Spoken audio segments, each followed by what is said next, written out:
مدح النبي المصطفى برهما الله لا إله إلا الله مدح النبي المصطفى برهما الله لا إله إلا الله يحذيك قربان واصطفى برهما الله لا إله إلا الله فهو ضليل المقتفى برهما الله لا إله إلا الله. Mesdames et messieurs, bonsoir, bienvenue à Medina Baye. Medina Baye, la cité sainte, la cité religieuse qui s'apprête à célébrer le Maulid, édition 2023. Le journal, c'est dans un instant. Et nous démarrons justement cette édition par le Gamouat qui marque la naissance, le baptême plutôt du prophète Mohammed. Paix et salut sur lui. Le Modou Fall Seck, trésorier d'Ansaroudine, revient sur le sens de cette célébration. Reportage, il est plutôt au micro de Ousmane Dem et de Thierno Diallo. Le Gamouat célébré ici à Medina Baye donc signifie tout simplement le baptême. Parce que comme on a l'habitude de le faire, à chaque naissance, une semaine après la naissance, on a le baptême. Donc le Gamou, c'est la naissance, on célèbre la naissance du prophète sallallahu alayhi wa sallam. Maintenant, une semaine après, Baye Niass a préféré célébrer donc le baptême. Parce que Baye Niass avait dit qu'il n'a pas d'égalité sur l'amour du prophète sallallahu alayhi wa sallam. Donc le Gamouat peut être une preuve sur cette parole. Parce que c'est l'unique marabout qui célèbre les deux Gamous donc à travers le monde. Donc si c'est une occasion aux habitants de Médina qui n'auront pas aussi le temps de préparer donc le Gamou à cause donc des hôtes qui sont là, à cause donc des pèlerins qui sont là. Donc le Gamouat sera occasion pour eux donc de venir assister pour donc bénéficier des bienfaits du Gamou et du Gamouat. Gamou et le Gamouat sont célébrés juste après la fête de la Tabaski, sont plutôt préparés après la fête de la Tabaski. Et c'est l'association Ansaroudine et le COMAF qui sont chargés justement de l'organisation de ces deux événements ici à Medina Baye. Et les différentes commissions, les cotisations sont fixées justement aux différentes commissions mises en place. Cette année, le déplacement de la communauté étrangère africaine constitue une crainte avec les coups d'État justement notés ces derniers temps. Ibrahima Kane et Amadouba pour les détails. À la Sainte Cité, deux structures jouent un rôle clé dans l'organisation des activités de la Faïda, l'association dénommée Ansaroudine et le COMAF. À l'esplanade de la Grande Mosquée, tout est fin prêt pour accueillir les fidèles venus pour les besoins du Gamouat. Le Gamou de Medina Baye se prépare juste après la Tabaski. Et l'organisation se porte sur deux points, le point financier et le point matériel et technique. Ce qui concerne le point financier, ce sont les talibés de Baye Niass à travers la Jamiat Ansaroudine qui s'occupe de cela. L'Ansaroudine est organisé par groupement départemental. Chaque président va convoquer une réunion et va distribuer des talons de cotisation aux daïra. Et chaque ticket coûte 2000 francs. Ce sont ces fonds-là, plus la contribution d'autres personnes et des bonnes volontés, donc qui constitue le volet financier du Gamou. Pour cette édition, les organisateurs ont pris les devants pour faciliter le déplacement de la communauté africaine compte tenu de la situation qui prévaut au Niger. Problème yi xew Niger te frontière ñi daan jugee Nigeria dañ daan jaar Niger pour dem. Nous avions une crainte en ce qui concerne la circulation des fidèles avec la fermeture des frontières au Niger.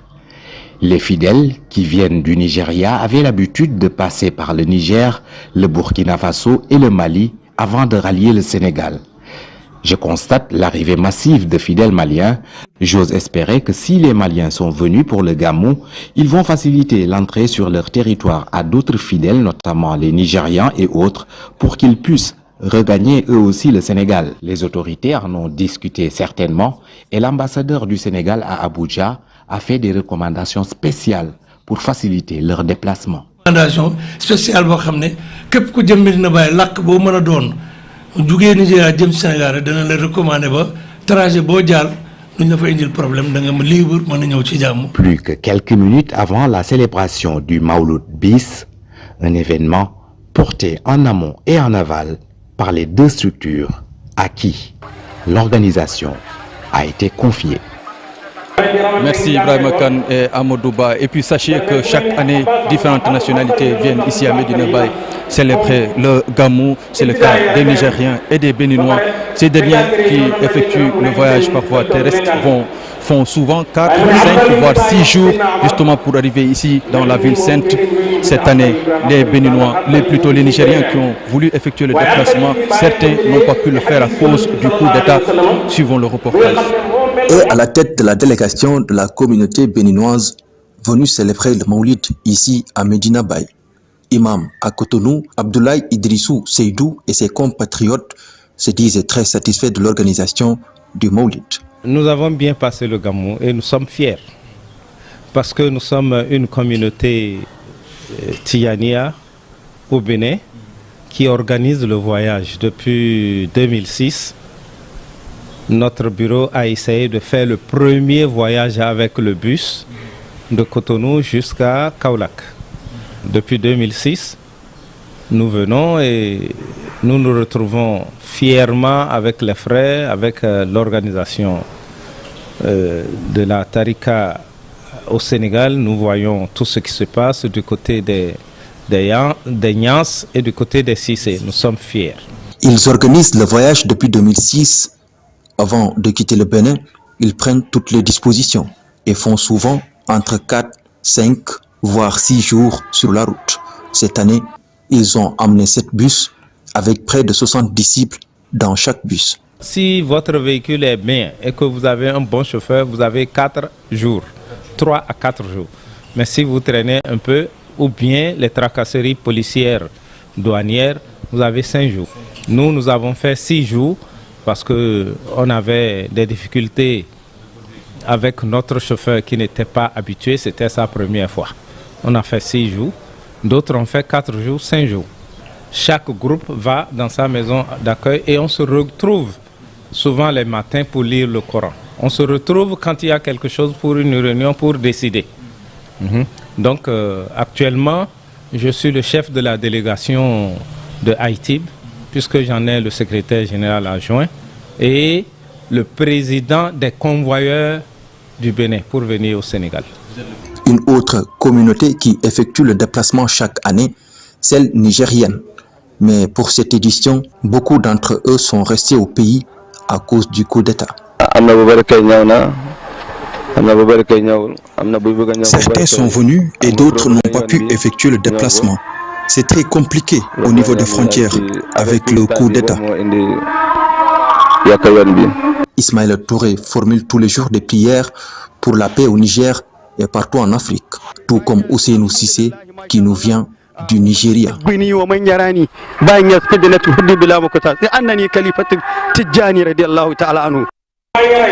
Et puis tous les fidèles qui viennent à Medina Baye ont sûrement fait un tour sur le puits mythique qui se trouve justement à côté de la grande mosquée. À côté, justement, nos reporters ont fait un tour sur les lieux et sur place, c'est l'attraction, c'est la grande affluence. Et pour comprendre justement l'histoire de ce puits béni par Baye Niasse, il faut remonter aux années 1937, date de son érection par le Saint-Homme. Reportage Ousmane Dem et Thierno Diallo. S'il y a un endroit qui reçoit des pèlerins à longueur de journée à Medina Baye, c'est bien le puits mystique de Baye Niasse. L'eau qui y ressort fait l'objet d'une grande convoitise. J'ai entendu dire que l'eau de ce puits est mystique. C'est pour cette raison que je suis venu en chercher pour toute ma famille. Même son de cloche du côté de cette autre pèlerine qui ajoute que l'eau de ce puits a été bénie par Baye Niass. L'eau de ce puits a des vertus thérapeutiques. L'histoire de ce puits remonte aux années 1937. Il a toutefois connu plusieurs transformations.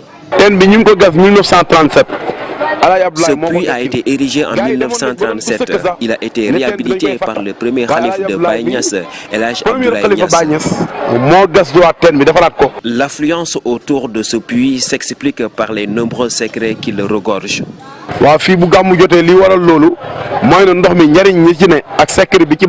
C'est une eau remplie de bienfaits. Elle a même des vertus thérapeutiques. C'est ce qui explique cette grande affluence.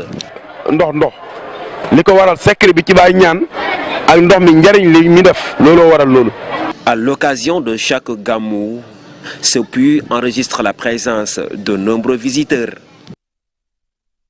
Parlons assainissement dans ce journal. Des quartiers de Medina Baye sont confrontés à un réel problème d'assainissement et c'est ce qu'a fait savoir le chargé de l'assainissement dans le comité en charge des manifestations et activités de la Faïda. Komaf Modou Pané invite le ministre en charge de l'assainissement, Serigne Mbaye Thiam, à faire de cette question une priorité, suivant le reportage.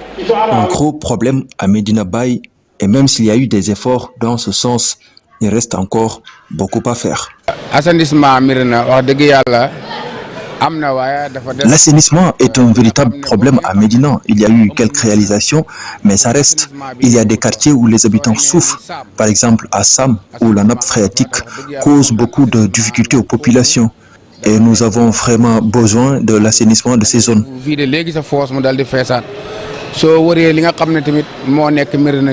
Le chargé de l'assainissement dans le comité d'organisation des activités de la Faïda invite le ministre de l'assainissement à faire de cette question une priorité. Les habitants des quartiers comme Sam, Gawan, Tchofak, Fass Cheikh Tidiane 1, Fass Cheikh Tidiane 2 souffrent d'un manque d'assainissement. Ils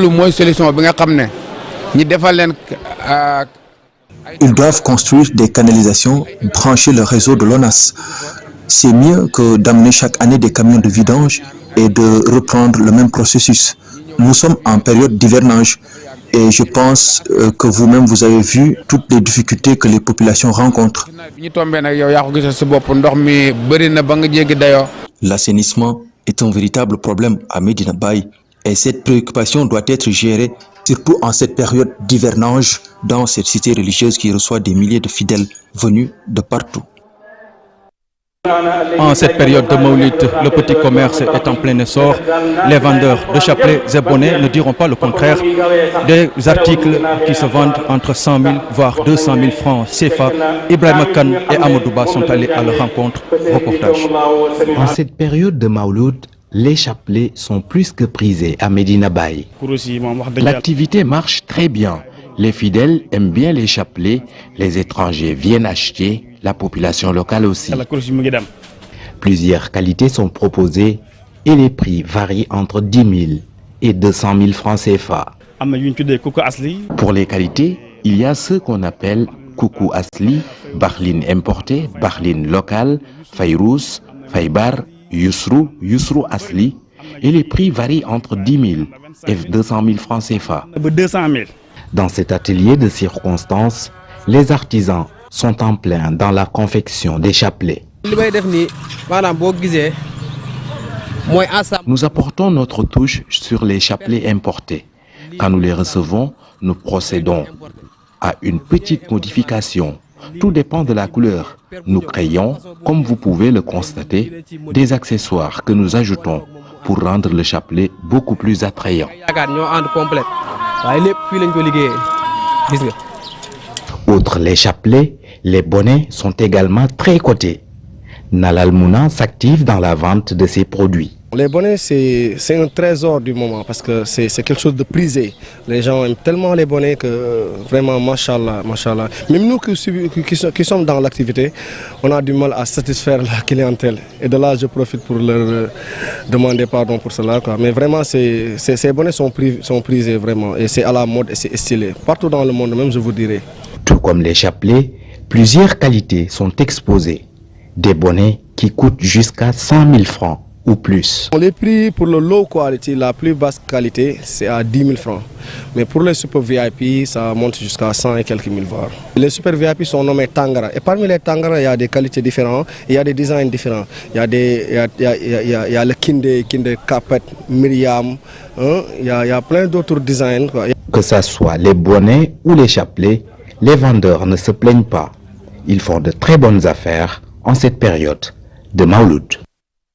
Et puis nous recevons sur ce journal Dr Baye Diouf. Il est biologiste, chercheur à l'université Cheikh Anta Diop de Dakar, mais également auteur de l'ouvrage Fin des illusions et merveilles de la Faïda Tijaniya, préfacé par le calife de la de la Faïda Tijaniya, Cheikh Mohamedoul Mahi Ibrahima Niass. Docteur Diouf, bonsoir.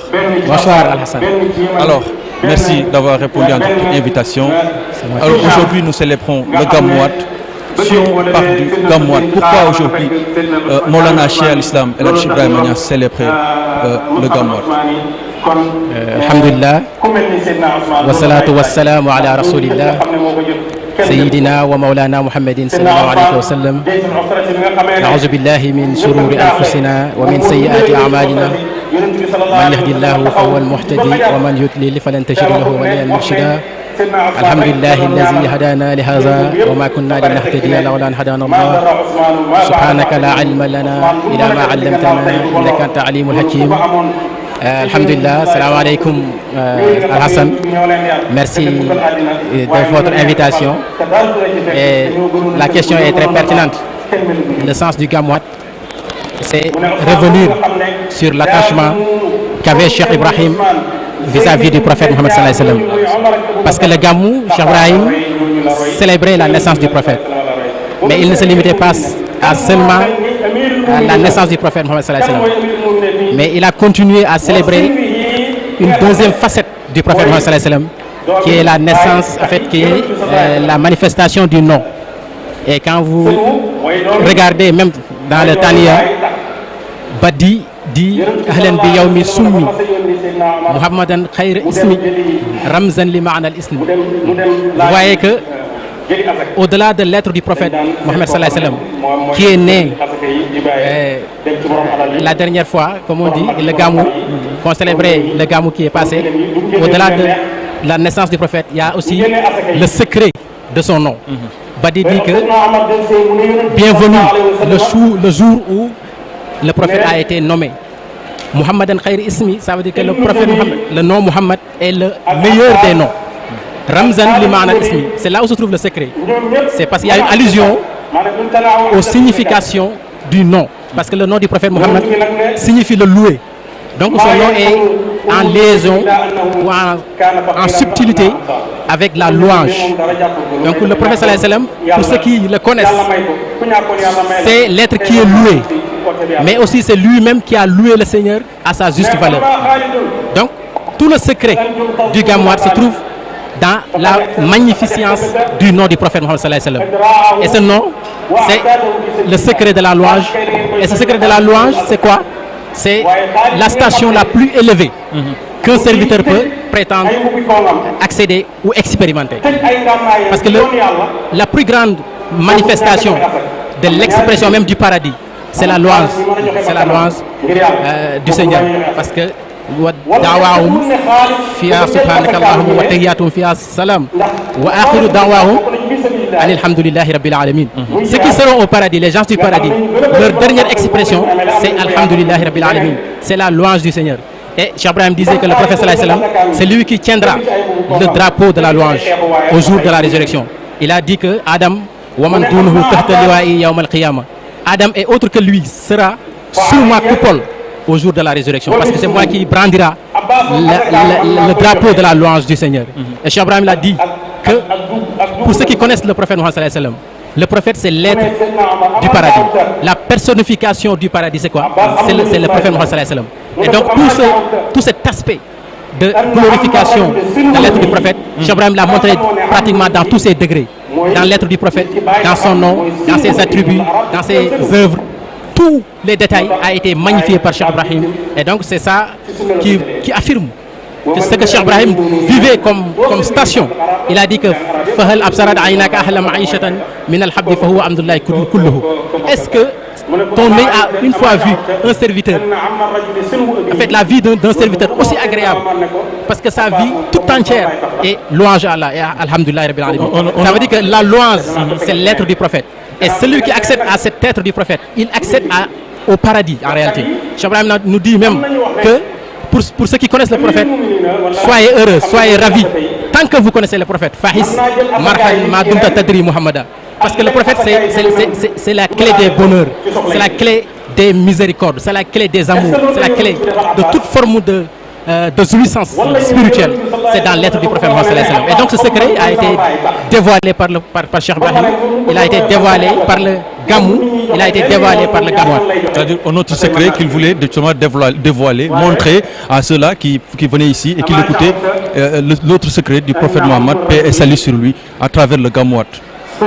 Le secret, en fait, les gens qui viennent de partout, ça c'est un résultat de travail de Cheikh Ibrahim. Cheikh Ibrahim disait que moi j'ai un secret, j'ai une autorisation de voyager pour affronter, pour rencontrer les gens qui sont intelligents.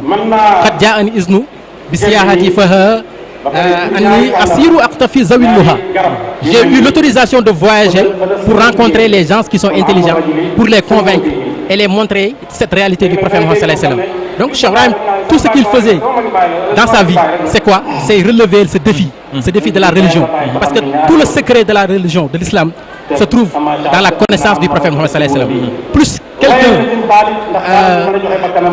te donne, en fait, plus quelqu'un te précède dans la connaissance du prophète, plus il accède à une station plus élevée. Donc, cette réalité du voyage de Cheikh Ibrahim s'affirme dans d'autres passages où il a dit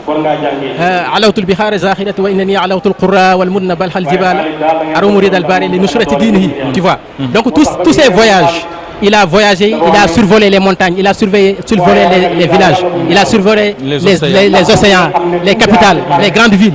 Donc tout ce voyage-là, c'est quoi? C'est pour avoir l'agrément d'Allah, mais aussi pour soutenir sa religion. Venir soutenir sa religion, parce que la religion est menacée. La religion est attaquée par les ignorants, par des gens qui ne comprennent pas en fait la substance spirituelle de l'islam. Et donc le prophète sallallahu alayhi wa sallam, c'est la clé de cette réussite-là. Et tout cela montre encore une fois pourquoi les gens quittent des contrées lointaines, des pays très éloignés pour venir rencontrer encore une fois, se rencontrer dans l'amour du prophète, se rencontrer dans le rappel des œuvres du prophète, de ses attributs, de tout ce qu'il a fait pour l'humanité.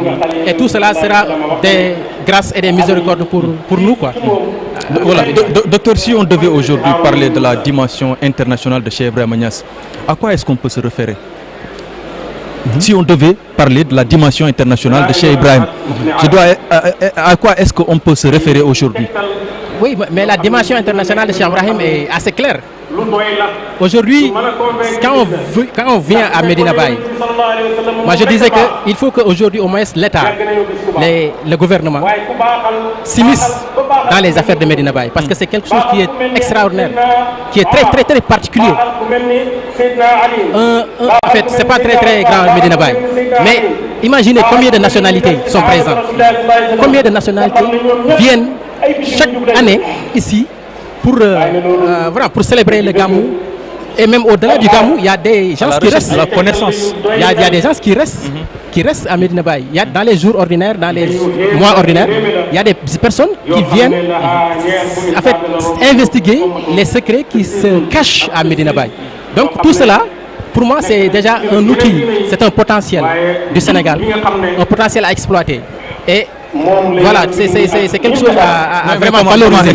Comment valoriser tout ça? Oui, comment valoriser tout ça? Comment exploiter tout ça, ce potentiel-là? Mais c'est clair, la valorisation de tout ça, c'est quoi? C'est déjà un micro-État, Medina Baye. Un micro-État qui est carrément une unité africaine, si vous voulez, un village planétaire. Donc, s'il y a des problèmes de brassage entre les groupes, des hommes, des ethnies, Medina Baye a démontré quand même une force extraordinaire de la diplomatie.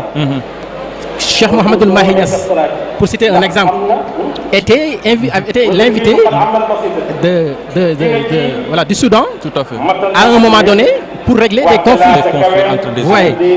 À part ça, les conflits de la Mauritanie, on ne dit pas ça, mais on le répète, était en fait Papa As et Aladj Abdoulaye était aussi quelqu'un qui a beaucoup travaillé pour régler ce conflit-là entre la Mauritanie et le Sénégal dans les années 89, je pense. Oui, 89. Donc, il y a des exemples qui sont là et qui sont pertinents, qui doivent être utilisés, qui doivent être exploités pour essayer d'accéder à ces objectifs. Parce que parmi ces objectifs était l'objectif du panafricanisme, l'objectif de l'unité africaine, l'objectif au-delà même des religions, au-delà de ce que nous partageons comme croyance.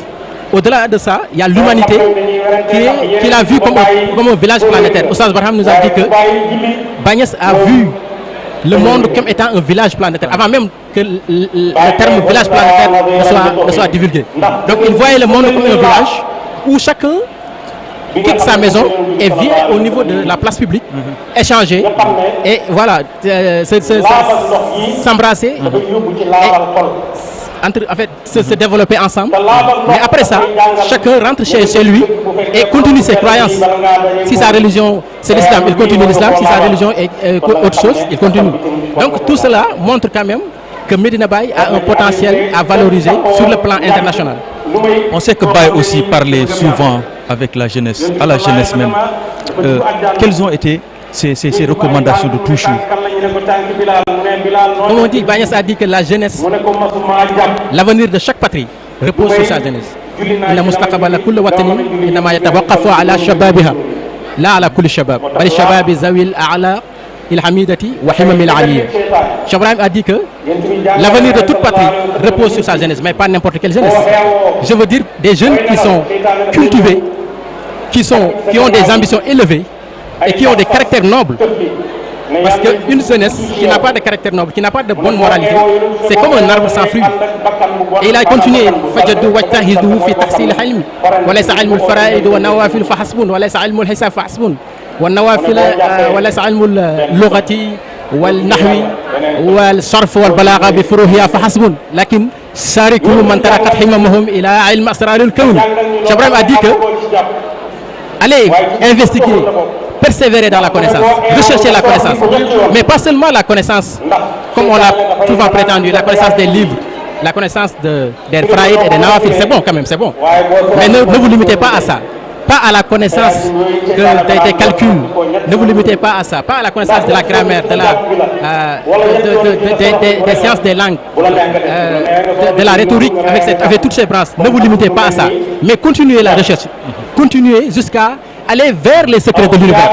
Cheikh Ibrahim a une fois dans ses lettres parlé aux jeunes en disant que cultivez-vous, allez chercher de la connaissance et essayez de chercher la connaissance dans ce qu'on appelle la connaissance du bas monde. Toutes les formes de connaissances qui vont soutenir le monde, les sciences, la médecine, l'agriculture, l'environnement, toutes les formes de connaissances du monde, il faut y aller. Ne vous laissez pas ne vous laissez pas barrer par ceux qui disent que ceux qui sont dans l'islam doivent seulement apprendre l'islam. Bagnès a banni cela. Et il a dit que les jeunes doivent aller dans ce sens-là.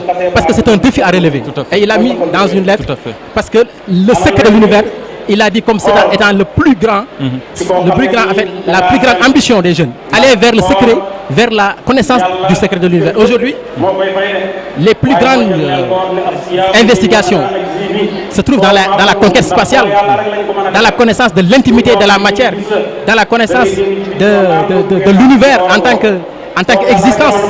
Qu'est-ce qui a causé cette existence de l'univers? Qu'est-ce qui est derrière et qu'est-ce qui arrivera après? Donc toutes ces formes de connaissances-là sont des connaissances du monde, mais aussi ce sont des connaissances qui nous mènent vers la connaissance de Dieu et de ses expressions, quoi. Tout à fait. Docteur, on est coincé par le temps. Il y a Cheikh Mahi Sissé qui est en train d'animer une conférence présentement. Mais juste une dernière question. Le calife Cheikh Mohamedoul Mahi Ibrahima Niass a entamé de grands chantiers, y compris cette esplanade où nous tenons présentement cette édition. Alors, quel est votre commentaire aujourd'hui sur ces chantiers entamés, ces projets entamés par le calife? Il y a une université moderne, un hôpital de niveau 4. Quel est votre commentaire? Alhamdulillah, nous ne pouvons dire que Alhamdulillah, parce que c'est ce que nous attendons en fait de lui. C'est quelqu'un qui a des visions et Inch'Allah, ces visions seront concrétisées par l'aide d'Allah subhanahu wa ta'ala. Donc nous ne pouvons que magnifier tout ce que le Khalife est en train de faire, tous les projets qu'il est en train de poser, et nous prions pour qu'Allah subhanahu wa ta'ala l'assiste dans cette mission, dans ce travail qu'il est en train d'aboutir. Donc Inch'Allah, et nous espérons qu'il va aboutir et nous serons aussi les gagnants, quoi. Donc Medina Baye c'est un pôle, comme on dit, c'est un lieu à valoriser, c'est un lieu à revoir. Le statut même de Medina Baye doit être revu. Dans certains pays qui auraient eu ce potentiel-là, le statut même de Medina Baye serait revu et serait valorisé. Donc tout cela rentre dans le développement du pays, dans le développement de l'Afrique et dans le développement des sciences islamiques et de la religion.